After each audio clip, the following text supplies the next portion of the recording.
Welcome to Big Blend Radio with your hosts, Lisa and Nancy, editors of BigBlendMagazine.com.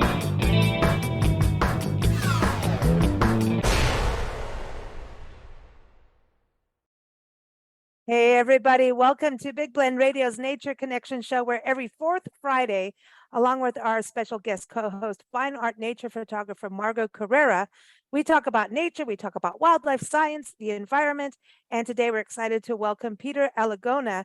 He's a professor of environmental studies at the University of California in Santa Barbara, where you think it's really nice and cool.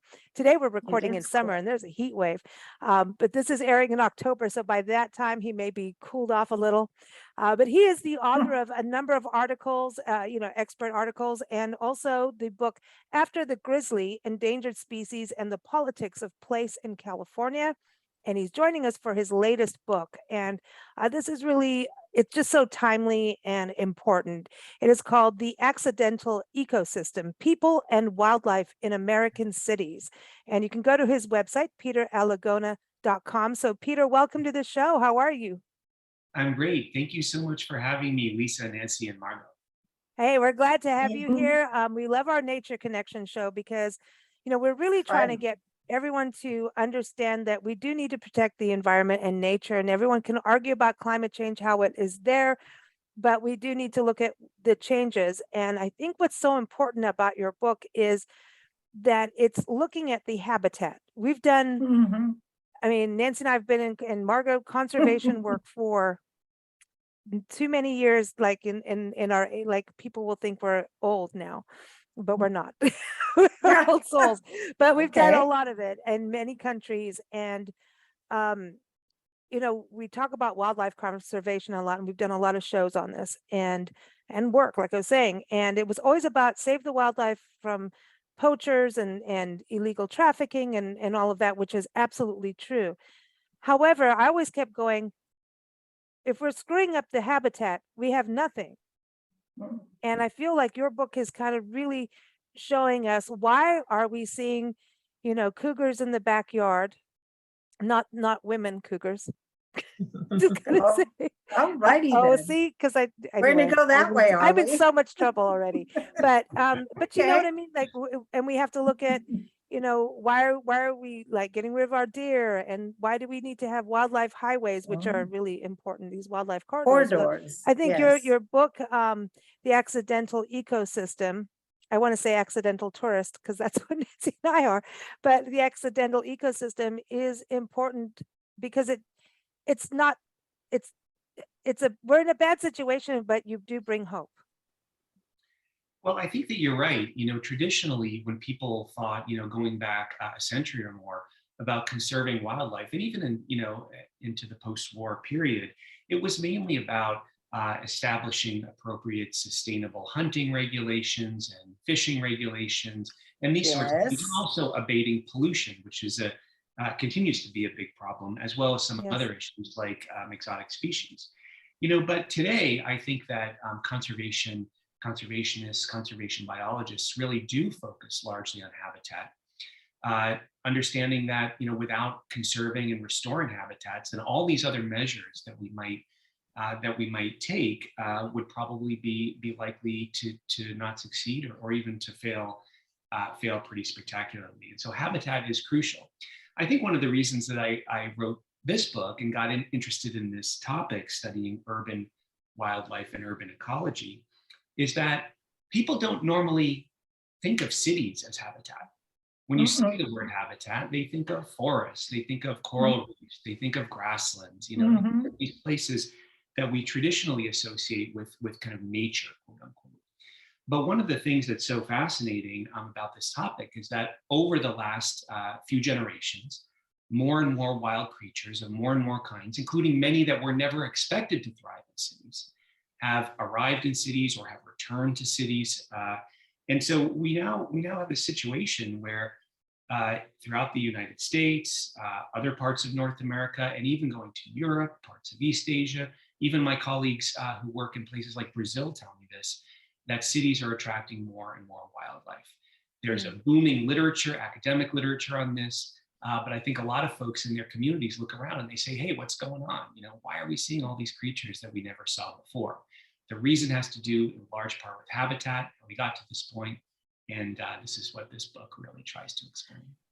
Is there also a part of the animals also coming from that area? I remember once we were in the Sequoias, a Sequoia National Park, and with a park ranger, a friend, and she's saying every time we went to Paradise Meadow, and oh my gosh, it's so beautiful there.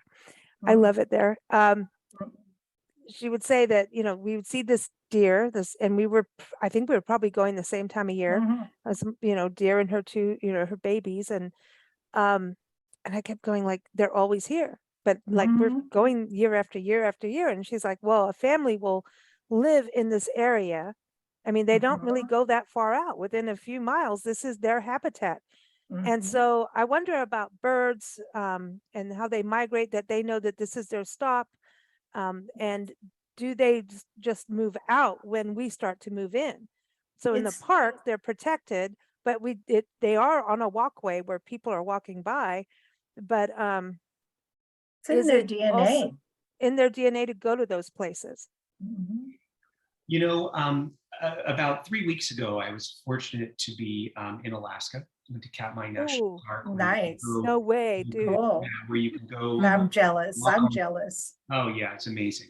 Where you can go there and walk on the beach and see brown bears very close up. Cool. And so I actually work with bears and I study bears as a project. Awesome. But when I came back and I showed my friends and colleagues some of my photos, they were like shocked. They said, how can you be out there that close to those animals? And I said, in general, not always, but in general, animals are pretty predictable. People are pretty unpredictable, right? Yep.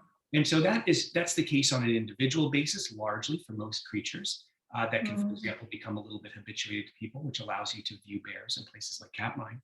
But it also happens on much larger scales in terms of populations. One of the first things I learned as I was doing research on this book is that in North America in particular, and the United States especially, it's not quite as true for some other regions of the world. We built many of our biggest and what became most prosperous cities in places that were unusually biologically rich, productive, and diverse prior to the city being established there. And there's a bunch of reasons why that is. One reason is that these were often places that were easy to get in and out of: transportation, rivers, and harbors, water, places like this.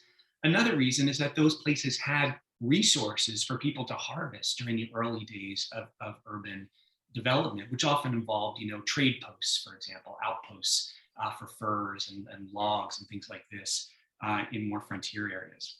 Another interesting reason, and this is particularly the case where I live in California, is that in those really rich areas, there were also large and prosperous indigenous communities. And so when the Spanish-speaking missionaries came over to California to establish their missions, they did it in the areas where the biggest indigenous communities were, which were also some of the most biologically rich areas. And so we did this, then we built these cities, we kicked out a lot of the animals, we kind of flattened a lot of the habitats. But then over time, people started to do things like plant trees, like clean up pollution, like clean up rivers, restore wetlands, create parks, these sorts of things. And so we now live in cities, many of us who live in big cities, which includes, something like 82% of Americans live in urban areas, about 95% of Californians do. These cities are now in places where wild animals naturally come and where they have been doing so in some cases for millennia. And so as soon as we gave them a bit of a chance to come back, they started to come back. And so that's part what this story is about, is not just animals arriving in someplace new for the first time, but about them coming back to places where they had always migrated to or passed through or gravitated to or congregated in the past, in deep history, going back more than centuries. So I love this. This is about us not being able to integrate with them. Actually, this is our problem. We created it. We messed it up. This is about us not feeling part of nature. It's about us trying to control nature. Good luck with that. I would like to see a person who can control an earthquake. Stand up. Do I hear anybody? No. Okay, so the idea of controlling nature should exit the building, exit the brain. Stop it, because we're just messing up and making it worse. So now the animals get comfy. Now they are, oh, I get, that's a city environment. That's what they're doing now. Oh, cool. Like bears. You're into bears. Well, bears love trash cans. They're like, oh, it's like going to McDonald's. It's a drive up. Go get just go to trash cans. Oh, then they go, Wednesday's trash day. Yippee, here comes the bears. One place we stayed in Colorado on trash day, here comes the bears. Because they know, and not only do they smell it, they've got the time clock. They know Wednesday is trash day. People put the trash out at night because they don't want to bother, because it's too early in the morning to get up and put it out on the sidewalk in the morning. So the bears come at night. One place we stayed, it was cool. It was like, it's better than TV. Just look out the window, watch the bears tip over the trash cans. Because that's what they learned to do. We taught them. I think, It's not Nancy, their it kind of fault. reminds me of, you taught me about driving in the bush at a very young age. And Yeah. when you get stuck, the last thing you do is keep trying to get out of the rut that you've dug, that hole. And if you do, you're going to have the big hole, and you're not going to get the car out. And I have been stuck out in the middle of the desert, Anza-Borrego. I remember that, and going, no. And I had a friend, a guy who was like, no, just keep. I'm like, no. We need trees, we need leaves, we need traction. And I think that kind of goes with what your book is. You're providing us that traction so we can learn to move forward from what Nancy's talking about. Well, we have dramatically modified habitats, all over the world, all the way down to the deep ocean basins, to Antarctica, to everywhere. And so, this is a world that is in large part transformed by human action. I mean, going down right to the basic physics, chemistry, and biology of the total Earth system, we're transforming everything. But if we look at urban areas in particular, one fascinating thing is that a lot of the creatures, mammals, birds, etc., that you might commonly see in urban areas actually aren't eating refuse. They aren't eating, human waste. They're there participating in complex ecosystems. Some creatures are there to take advantage of those kind of surplus resources, what some ecologists call subsidies. Think like pizza rat, dragging or a slice of New York, extra thin crust pie down the subway stairs. But the coyotes in that area aren't necessarily doing that, but they are eating some of the rodents that are perhaps are coming in. Yeah, getting a benefit from human food. I think that there's something to recognize about this, though, which is kind of one of the most, in a way, like profound, but also kind of obvious insights of this whole thing, is that if you look at the creatures that tend to do well in urban areas, they have a few specific qualities that seem to occur over and over again. And so one is that they tend to be fairly social, which means they can tolerate being around large numbers of their kind, of their species. They tend to be active parents, which means that they rear their young and teach their young lessons. They tend to be relatively flexible behaviorally. Maybe they have relatively large brains, but they tend to be have a bunch of different behaviors, not just one or two that they repeat over and over again. They tend to be omnivores, which goes along with that flexibility. Try new kinds of foods because you have a wide variety of things that you can eat. But if you add all those things together, what does it sound like? A human. Exactly, Nancy. It sounds like a human. And so I'm not here to tell your listeners that rats are like them or that they're like rats. But there are reasons that we use rats as model organisms for biomedical research. There are also reasons why rats do particularly well in human-dominated environments. They have some basic biological qualities that make them a little bit like us. And so it's not that surprising that they could share that environment with us. Mm. And so this is just something to remember when people say, oh, bears are, a trash panda or something like that. Well, actually, the bear is there harvesting Yeah. because it is perfectly capable of eating the same foods that we do. It is a long-lived parental Mhm. omnivore, right? Mm. And Yeah. that's why we're in these spaces. That's why we're gravitating toward these similar resources. I love this because I think it gets people to Mhm. understand to coexist, that we can Mhm. coexist with Yeah. everyone because, it's even where right now we're recording this, we're on a farm in North Carolina, and I mean, there's spiders everywhere. And Margot, No. we've talked about this. They're not listening to us about go to your side, but they come and we're trying to There's balance this out. so And many we don't want to spiders. kill the spiders, but I mean, No. I'm harvesting vegetables with my hands and going in and going, all right, dude, you're over there. I'm going here, but I think it's cool what you're doing because Mhm. over there, if you're not there, this is getting chowed down by this moth over here. So like, I'm really in this zone. I'm learning about farming. I mean, Mhm. this is like so much bigger than your regular garden kind of thing. And I'm going, I don't know how our farmers do this because it's all organic. I don't know how. I mean, this is stressful, yet at the same time magical because you But are actually with nature and doing it. So watching these spiders to me is you can cohabitate with them. I mean, I have a friend who had a bed and breakfast years ago and a farm, but she's retired now, that had a black widow that lived in one of the rooms, and she just didn't I tell know. people because the black widow didn't No, come out but at certain dude, times, dude. which I know is that she's not doing it anymore. But I'm just saying, you know, I'm just saying that there's something people want to kill everything.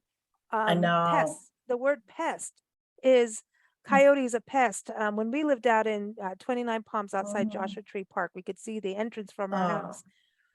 So there was we went through a drought mhm. time and we had That one drought. a coyote come up to our door and he was, he had lost a Oh, leg, so poor he was baby. three-legged, he was elder. Mhm. And we opened up the Mhm. garage. We had cats inside. We had all the feral cats in the neighborhood lived with us. And we Yeah. never had snakes. We didn't have And the any, road we had runner. We had the road everybody runner. lived together. And the Mhm. coyotes, we all managed, but this coyote came in and really needed it. And Mhm. people got mad. But we We gave him gave water, him water tuna, and eggs. We gave him whatever he eggs. needed because Mhm. there was no place for him to And go he at was, that time. and then he went, there was a vacant lot across from us, from our house, and he went and he would sleep flat down in the vacant lot and watch us, because He also peed in our basically, garage. yeah, he peed on everything, and it really smelled wonderful. It was like But coyote perfume. we But managed this no, ecosystem. We didn't yeah, manage it, but everybody found their way. If and you the let coyote hey, didn't hurt anyone. Everybody's all freaky about it. The coyote, basically, we gave him food and water and shade. That's what we gave him. And he was wonderful to watch. And he sat and guarded our doorstep. And I have no doubt in my mind that if something bad would be happening to one of us on our property, he would have interjected himself. I have no doubt in my mind about it. We never made any attempts to capture or pet him. We just gave him what he needed, and he was loyal and just sank into the landscape. Hardly anybody knew he was there. The only way people would know is if we told them. Until a house down the block, some druggies lived in it and blew the perfect hole in was their going on down roof. there at that time, yeah. Yeah, and Everyone bailed. the coyote bailed and people moved out, and Including that us. was yeah, everybody moved out. It was an interesting experiment in human behavior that ruined everything. But I don't know where it's going with Yeah, this, what I was but gonna say, what would you think what about that, Peter, I in regards mean, to where, I mean, I wouldn't we say feed the animals, but disturbed. it was a day where that Yeah, animal really, I mean, it got to over 120. I mean, we were at Death yeah. Valley Records Mm, heat at that point, and if there's no water and it's a drought, what do you do? You know, we actually Yeah. did have some wildlife people saying at that point, just be kind if you can, but it's not, Oh, we shouldn't be going out feeding animals. Like, don't go into Yellowstone and start feeding animals and no, things like that. But okay. from, Okay, hold on. Okay, go I ahead. was gonna say where I was going with that story, the night that the house down the street blew up, we had 19 or 20 feral cats on our roof and a roadrunner. The coyote bailed and we never saw him again. But what got me was the 19 feral cats were on our rooftop. And at the very peak was the roadrunner who just, I mean, you would think the cats would take out the roadrunner. No, they're all watching the fire, just like we were going, okay, what's going to happen now? And that was also the time when the police decided they weren't going to service 29 Palms anymore in that area. Oh, good. Now we're going to have the city after us. Thanks, Nancy. It's Well, true, the military. Let's get the back to military. the book. I know, it's really true. I'm just saying. military. I know. So I they have were a good. question. Yeah. Yeah. So regarding the book, so I'm really grateful that you're bringing this to the attention of people, and obviously it's becoming more and more observable, especially since COVID. What kind of solutions are out there for us to create an ecosystem where we can all get along together? Do you have any ideas on that? Yeah, thank you so much, Margot. That's a great question. And, I have to say before I answer that, listening to you all tell these stories is a big part of my experience of writing this book. And I actually say right at the beginning that one thing I learned very early on is that when you talk about this subject, when you bring it up, when I would tell people that I was working on something like this, they would immediately start telling me a story. And so here's the thing, is that the stories usually, to me as a kind of scholar, right, the stories I quickly realized often told me more about the people than about the animals. Even though the stories were supposed to be about the animals, right? They tell me about how people are relating, how people are experiencing this, how people are understanding or trying to relate or connect with these issues and these other creatures. And so, so for me, it's such a big part of it. Is really listening to those stories, understanding them, and trying to put them together in ways that help me to better understand, how people are making meaning of these changes we're seeing out there in these shared spaces, these shared habitats, these shared ecosystems.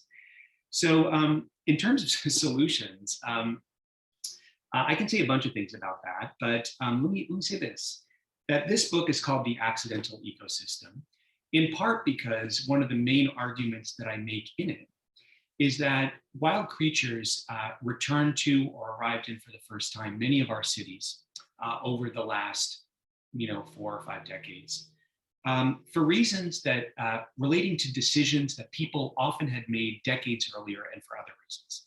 So people didn't plant tree-lined streets to try to attract squirrels. They did it because they realized that it might be good for climate, for human health and well-being, these sorts of things. Same with parks. Same with cleaning up pollution in urban areas. And so these things ended up kind of bringing wildlife back, but that wasn't their intent. So it was a little bit accidental. What I'm trying to say at the end of the book really is that now that we're in this situation where we have all these creatures, then maybe we should think about moving away from an accidental urban ecosystem toward a more intentional one. And I think that that's the solution question you're getting at. Where do we want to go with this? Yes. And so, Exactly. So what I would say is that this isn't just all unfolding naturally, but we're also not, as Nancy said, in total control, but we can kind of direct these things. To date, in very few communities have people actually sat down and said, what kind of an ecosystem do we want our city to be? What kinds of wild creatures do we want more of, and which ones do we want fewer of? And so, even just starting to have that conversation, which is also the point of this book, to get people talking, and that's why I'm so thankful that you're covering this in your podcast, is to get people talking about this. What do we want? Maybe in our communities, maybe in my community, I want more owls and fewer rats. Well, those two things can actually go along together. And in some farms now, people are actually bringing in owls, establishing Mhm. owl boxes to control gophers and moles and other Right. rodents in farm fields. And so this is the kind of thing that potentially can happen in more urban areas as well. There's a long tradition of placing nest boxes in urban areas by groups like Audubon and others. But in terms of actually like where the change happens, is I think maybe what you might want to know. I think it happens really on a couple levels. One is at the individual level. Some of us are fortunate enough to live in homes where we have yards or at least a little bit of landscaping around us. Some of us aren't, but maybe we have access to things like community gardens or parks, or can participate in our schools and how they're managed.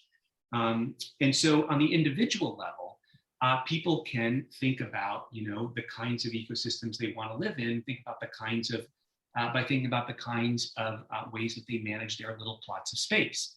And so do you want to, for example, plant native vegetation?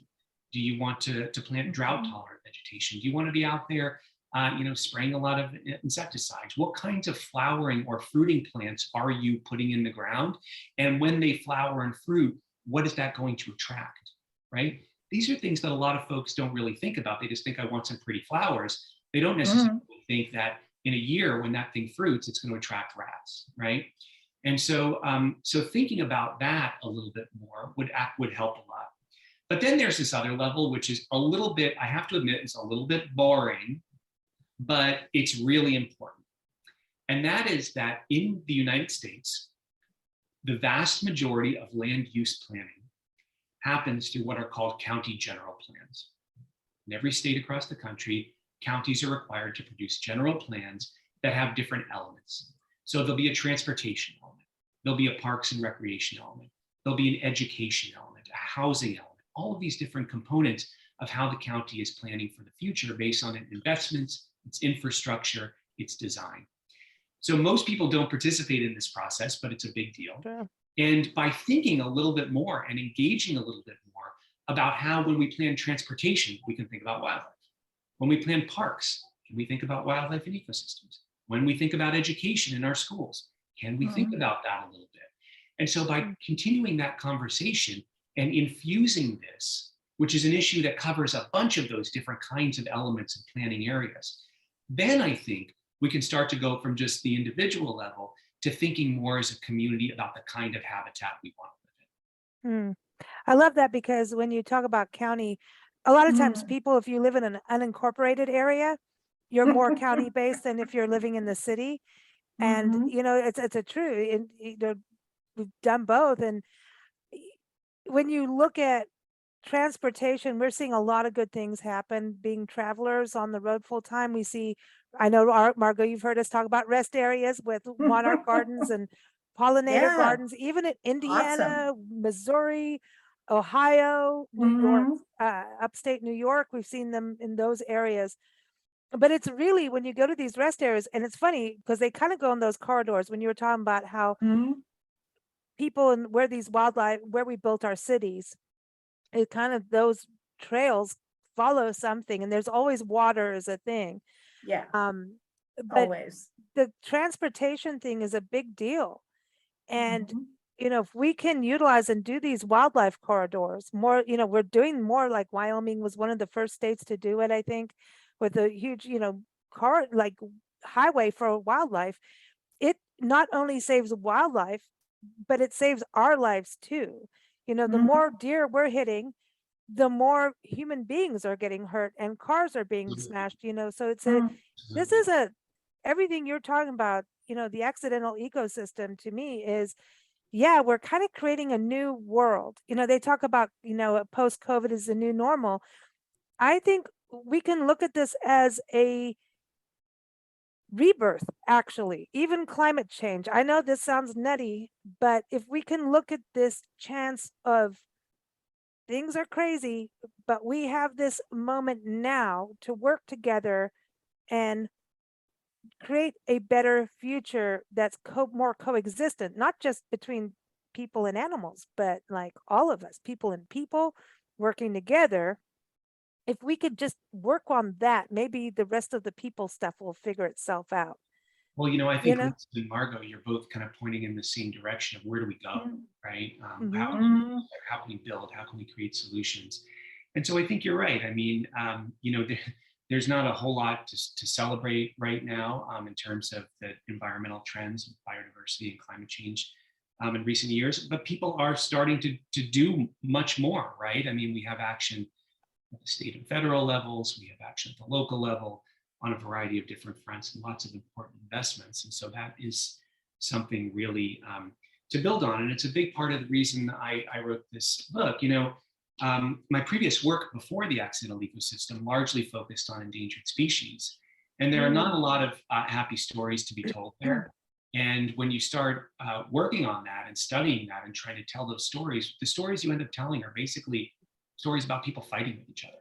And so Yeah. I was kind of wanting to go a different direction with this project, recenter the animals and say, not, what does it mean that people are fighting with each other, but how can we move toward coexistence, co-adaptation through things like investments, as you say, in corridors.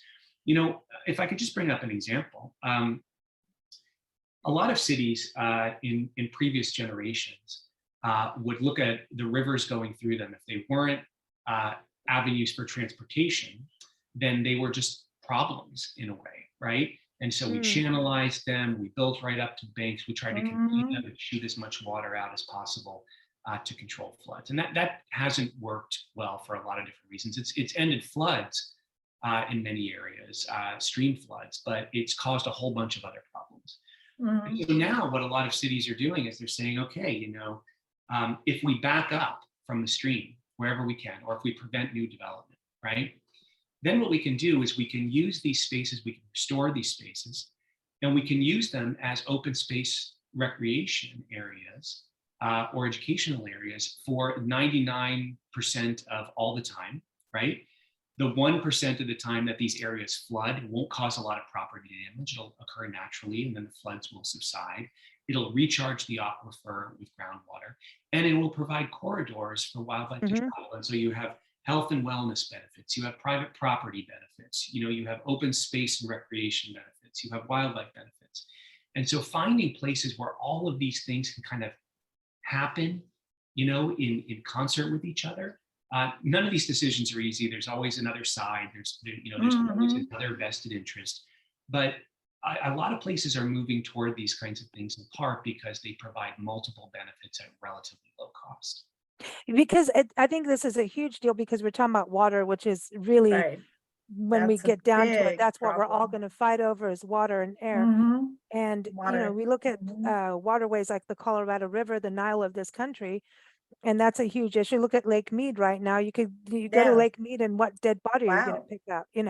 That's where it's at. And so there's, I look at where Margot is because I know Margot's land very well, that region, San Diego, and San Diego, like Encinitas and Carlsbad, Cardiff, you've got the San Elijo lagoons, the lagoon areas. People have really understood, and I think it's because of the surfing community too. It's always been about how do we clean our waterways, and looking at these lagoon areas, and it's like whenever you're on the coast, you're at the end, but you're at the beginning. It's like that weird thing.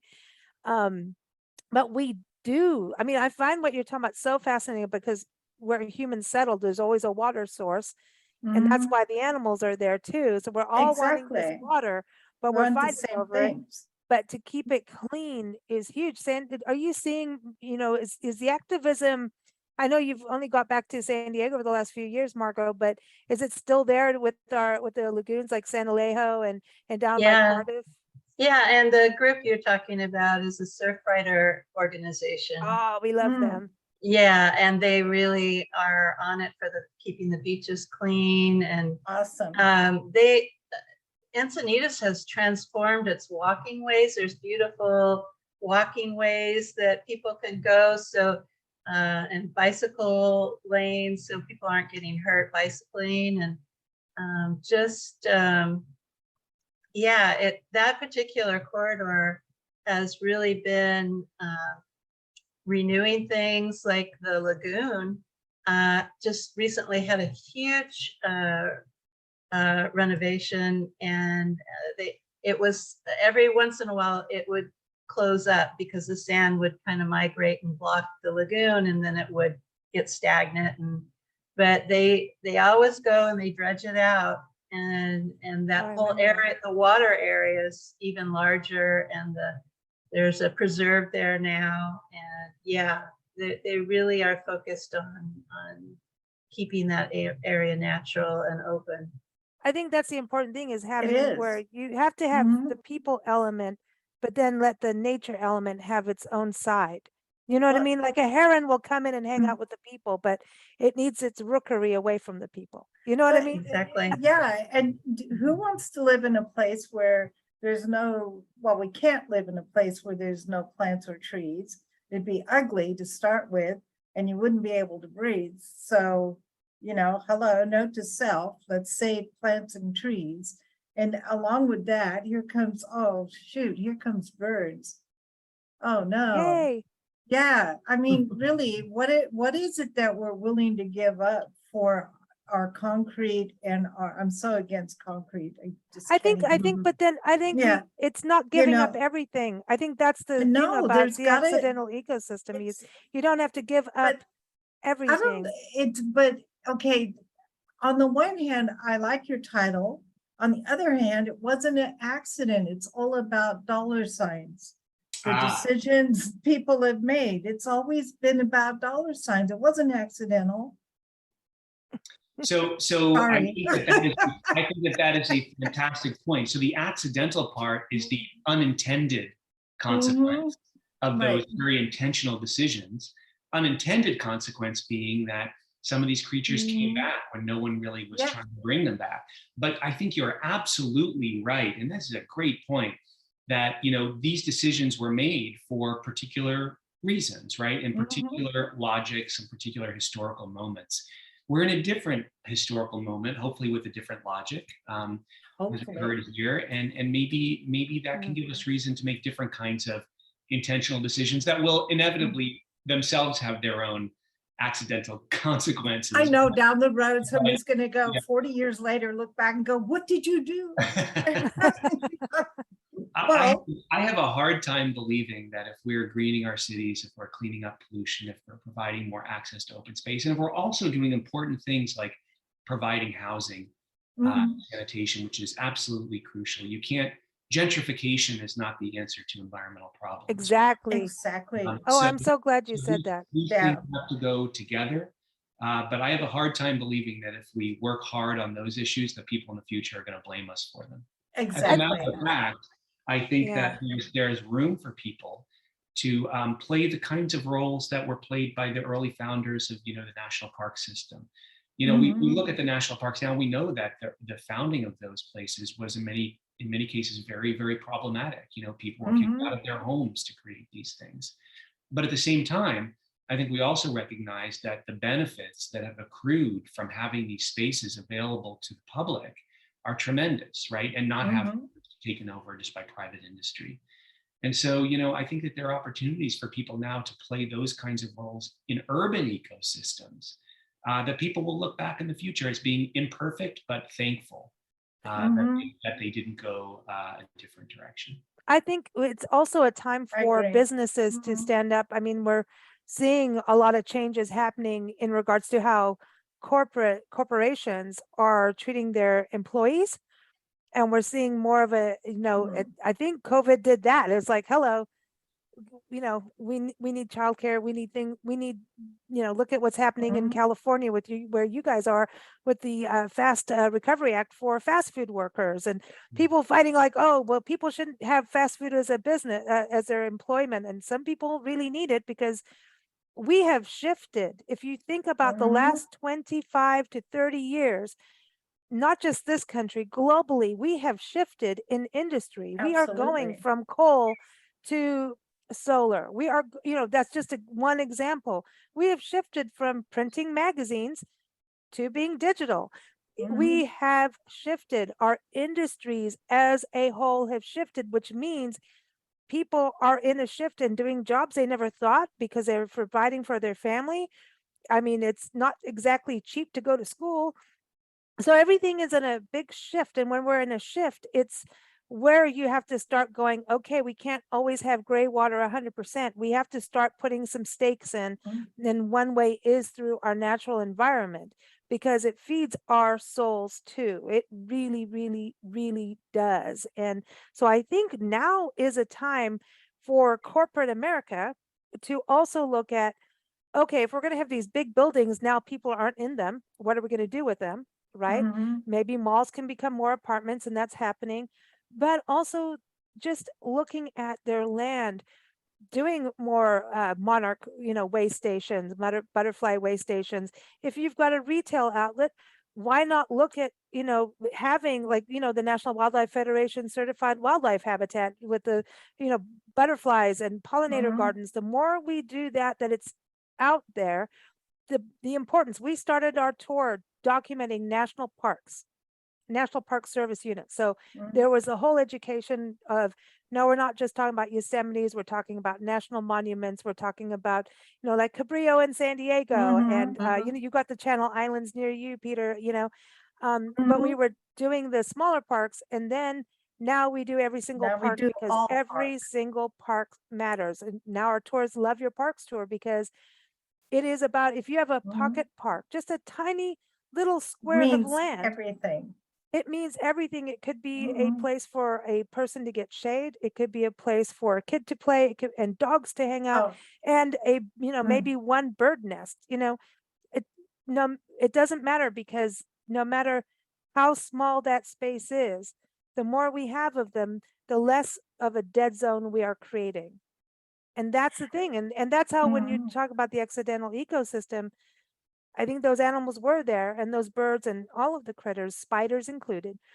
But Yes. now if we create these places, and not just in, like we were talking about gentrification, we've got to put more of that greenery in places and neighborhoods that have been Absolutely. ignored. We've got to look at, as everyone talks, the ghettos. Well, green them up. People will be Green them healthier and up. happier. Yeah. So there's I agree with you. There is a caveat to that though, and I think it's important to talk about and for Mm. listeners to be aware of too, which is that there is a idea in the academic literature called ecological gentrification, and the notion there is that when you uh, uh, plant trees, when you create parks, when you clean up an area, you tend to attract investment and increase the cost of living, Mm. including housing costs in those areas. And so Mhm. there are a lot of communities, Mhm. in urban areas, diverse, communities with a lot of people who've lived around there for a long time, who've said, we don't want all that. When I see you creating a new park, it looks to me like building a Whole Foods, and pretty soon we're Right. not gonna Taxes go go there. up. Right. Yep. And so I Mhm. think one of the really important planning challenges now is to accept the fact that we need way more and better, higher quality housing, and infrastructure and services for these communities that enable people to stay, because these resources like housing aren't so scarce. While at the same time, planning for greening these communities so that people Hmm. don't have to choose between staying in a community where they are rooted and live for a long time, but where the cost of living has skyrocketed, versus moving out to another place that may be systematically disinvested or vulnerable in other ways. And so that's a real Mm. planning challenge. There It's is a It's huge. It's important to challenge. put huge. these things Yeah. together. It's huge. Like we did an interview with people from American Forest, Jack and we Daly, yeah. learned, yeah, Jadili, and we learned that the communities historically without trees are all Black. There have been Okay. in the So, 1990s. so yeah, that, and it's not that the Black people voted for no trees. Yeah. It just It's not just Black, it's cost- diverse it's and no, but it's, underprivileged. Yeah. yeah, in some Latino areas where the income level didn't warrant the city planting trees, because if they raised the taxes so much, people wouldn't be able to pay them. So that low-income neighborhoods historically didn't have as many trees as high-income neighborhoods. So if we could level it out, and I'm not a communist, so don't go there. I'm just saying, because I don't know what will happen. If we level it out so that we're looking more of the entirety of the country and the entirety of the earth instead of our one little spot on it, we would do a much better job. Well, I think that's a great point. In the 1990s, the National Science Foundation funded a couple of long-term ecological research sites in urban areas. One was in, there's a competitive bidding process. One was in Phoenix, and still is, and one was in Baltimore. And in the Baltimore study, long-term study, that's one of the things they did is they pioneered some of these methods of looking, for example, at inequities, race, class, gender, income, language, etc., housing, related to different kinds of environmental factors like canopy cover, greenness, exposure to air pollution, these sorts of things. And the results that came out of that are not surprising to any of us, right? And these have been replicated now in many other places. And so, saying something like tree equity is something that's very easy for some people to sort of poke fun at. But if you're homeless and you're in Phoenix, tree equity could be a life Is massive. because the difference between communities that have canopy cover, for example, and those that don't, in some cases can be 10 or 15 degrees Fahrenheit, which would be the difference between something that's tolerable and something situation that's really not and quite dangerous. And so everybody should be aware of these things and be thinking of solutions that enable more equality socially, while also increasing equality and access ecologically. I love that. I think they do go hand in hand. I mean, and we are part of nature. We are living beings. Before we go, Margot, do you have any questions or comments for Peter? No, I'm just glad you're opening the conversation, and this is the conversation we're wanting to have on this show. So thank you for joining us. It's fantastic what you're doing. I've got to go read about the grizzly bears now. Yeah. I got to get into that because I think we got to take care. They're just one of those species in California too. I mean, when you go to Sequoia National Park and you see that it's not the same bear that's on the California flag. I'm just saying, people. So yes, I've been back in 2016.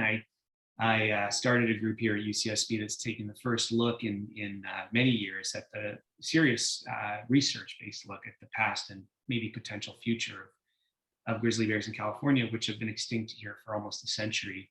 But there are reasons to believe that now is a good time to start the conversation about both a fresh look at the way they lived here and why they disappeared, but also whether they can return. One thing I will say, though, is that fortunately, there's relatively little overlap between these two projects. There are only a couple cities in the United States where brown bears are common. And in those areas, it's kind of a challenge. Anchorage is one of them. Jackson Hole in Wyoming has had some brown bears wandering around the city in recent years for the first time in a long time.